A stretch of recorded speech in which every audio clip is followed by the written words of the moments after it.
Imagine a book so massive it takes two people to lift it, a book that contains the portrait of the devil himself, and a legend so terrifying that for centuries people believed it was cursed. Some even claimed it killed those who dared to own it. This isn't a horror movie. This book is real, and it's called the Codex Gigas, or as history remembers it, the Devil's Bible.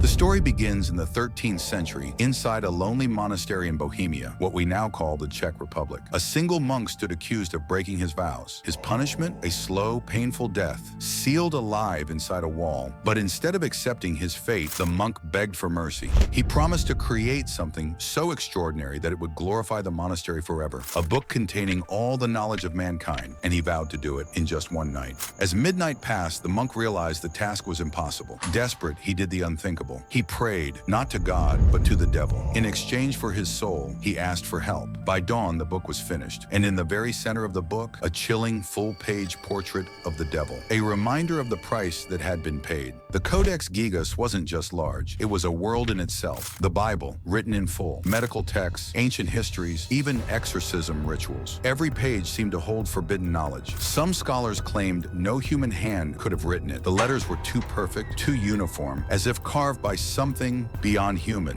But wherever the Devil's Bible went, disaster seemed to follow. The monastery that first housed it fell into ruin. When the Holy Roman Emperor seized it, wars and plagues swept his empire. During the 30 Years' War, it was stolen again. And soon after, entire towns were reduced to ashes. People whispered that the book carried a curse, that those who possessed it had sealed their fate. What makes the book most haunting isn't its size, or even its content. It's the devil's face, drawn in frightening detail, covering an entire page. No other manuscript in history has ever dared to do the same. Scholars debate its meaning. Some say it was just a warning. Others believe it was a signature. Today, the Codex Gigas rests behind glass in Sweden's National Library. Visitors can look at it, but no one is allowed to touch it. To some, it's a priceless medieval artifact. To others, it's the most dangerous book ever written. So tell me, if you had the chance, would you dare to turn its pages, or would you leave the Devil's Bible unopened?